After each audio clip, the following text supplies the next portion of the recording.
पत्रकारों के हम अनुभव साझा करेंगे और उनसे जानने की कोशिश करेंगे कि फर्रुखाबाद सीट के ऊपर किसके बीच में लड़ाई है। मेरे साथ कुछ स्थानीय पत्रकार हैं, उनसे हम बात करते हैं। आपका क्या नाम है? प्रदीप गोस्वामी। आज आप फील्ड में रहे हैं, फील्ड में रहने के बाद में क्या अनुभव साझा किया आपने? देखिए, वैसे तो जो है वो ये कयास लगाए जा रहे थे कि मतदान जो है वो कम होगा गर्मी को देखते हुए और लोगों का रुझान कम देखते हुए, लेकिन ऐसा नहीं प्रतीत होता है और मतदान जो है वो पूर्व मतदानों के सापेक्ष बिल्कुल सही चल रहा है और 58 से 60% तक मतदान होने की पूरी संभावना है।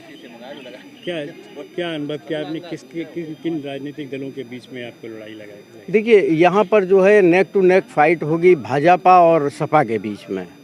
जैसा कि पहले से ये कयास लगाए जा रहे थे या ये अनुमान लगाया जा रहा था कि यहाँ जो है वो भाजपा और सपा के बीच में चुनाव की फाइट होगी, वैसा ही यहाँ मतदान के दिन भी देखने को मिला है। तो समाजवादी पार्टी और बीजेपी के बीच में कांटे की टक्कर लग रही है। यहाँ दोनों के बीच में कांटे की टक्कर लग रही है और चूंकि ग्रामीण क्षेत्रों में जो है मतदान अधिक मात्रा में हो रहा है, इसलिए ये कहना बहुत मुश्किल है कि चुनाव किस करवट बैठेगा, किस प्रत्याशी को जो है वो सेहरा बंधेगा। मेरे साथ कुछ और भी पत्रकार हैं जिन्होंने काफ़ी मेहनत करी आज चुनाव के दिन में, उनका भी अनुभव साझा करते हैं। जी, आपका क्या नाम है? गौरव। आज क्या आपने देखा चुनाव में? आप तो फील्ड में रहे हैं, क्या स्थिति? लगभग जनपद की कई इलाकों में हम लोग घूमे और वहाँ पर देखा जो कांटे की टक्कर है वो सपा और भाजपा के बीच में है। और कहते हैं ना कि राजनीति में कुछ भी पक्का नहीं होता, कल तक जो चीज़ें होती हैं वो अगले दिन बदल जाती हैं। तो यहाँ पर चीज़ें काफ़ी बदली से नज़र आ रही हैं। मसलन भाजपा के अंदर देख लीजिए, जो इनकी आपसी गुटबंदी है उसका नुकसान भी कहीं ना कहीं भाजपा प्रत्याशी को होता दिखाई दे रहा है। तो दूसरी ओर मुस्लिम मतदाताओं ने बढ़ चढ़ के इस बार मतदान में भाग लिया है, तो इसलिए जो मुकाबला है बड़ा रोचक होता जा रहा है इनके बीच में। अच्छा, जो भारतीय जनता पार्टी का एक परंपरागत वोट था शाह के वोट, वो क्या खिसका है समाजवादी की तरफ शाह के कैंडिडेट होने के नाते? जी हाँ, जिस तरह की चीज़ें दिखाई दे रही हैं उसके हिसाब से तो शाह के वोट जो है वो समाजवादी पार्टी की तरफ खासा ज़्यादा दिखाई दे रहा है, नवल किशोर शाह के होने की वजह से, कैंडिडेट जो उनका शाह के बिरादरी का है उसकी वजह से। तो किसके बीच में क्या स्थिति लग रही है?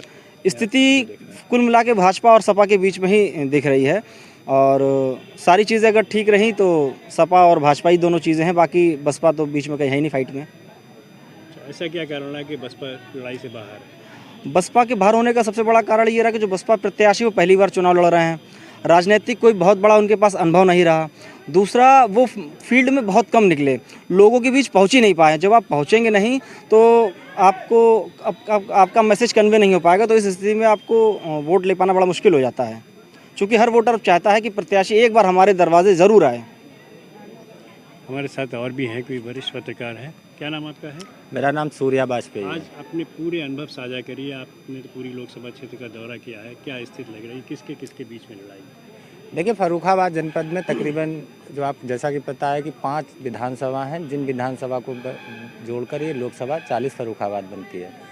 सभी अभी जितनी भी ये लोकसभा है, जिस लोकसभा में जो आज की स्थिति रही है बेहद ही रोचक रही है।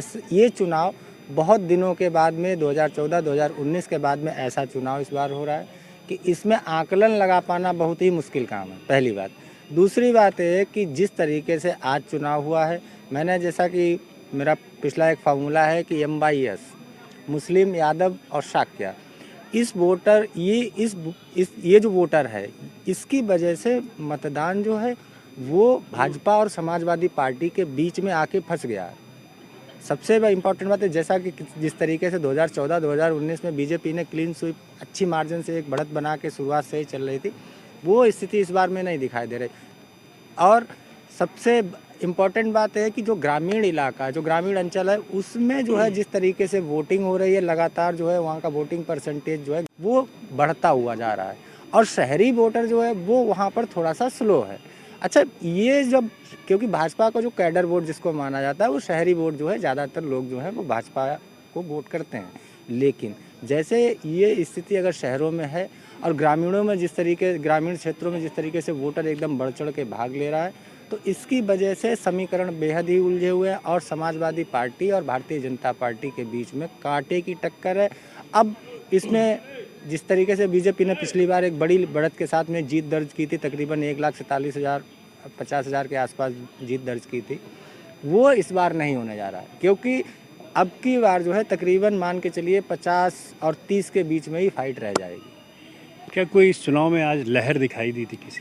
देखिए, बेब तो इस बार चुनाव में है ही नहीं, और सबसे इम्पोर्टेंट बात है कि जो एक मुद्दा जो है कि वही बेरोजगारी, वही एंटी इनकम्बेंसी, जो 10 साल से सांसद हैं, क्योंकि व्यक्ति से जब कनेक्टिविटी नहीं होती तो उसका साइड इफ़ेक्ट जो है वो चुनाव पर 100% दिखाई देते, क्योंकि इस बार ऐसा कोई पॉलिटिकल कोई वो नहीं इशू नहीं क्रिएट हो पाया जिसकी वजह से एकदम एक तरफा हवा हो, वो सब नहीं दिखाई दे रहा है। ग्रामीण जैसे कि जो ग्रामीण क्षेत्र है, उस क्षेत्रों में बड़े पैमाने पे मतदान होना इस बात के साफ संकेत हैं कि कहीं ऐसा ना हो कि चुनाव पलट जाए। ये आकलन, क्योंकि जिस तरीके से मैं फर्रुखाबाद के आपका अलीगंज विधानसभा में मैं गया दिन में, उसके बाद मैं कायमगंज में गया, अभी सदर में मैं खड़ा हुआ हूँ, अमृतपुर विधानसभा भी बीच में लगती है तो अमृतपुर विधानसभा को भी मैंने देखा है। तो जिस तरीके से ग्रामीण इलाकों में ये पूरा माहौल बना हुआ है, वो माहौल कहीं ना कहीं भाजपा के लिए मुफीद साबित होने की स्थिति नहीं है।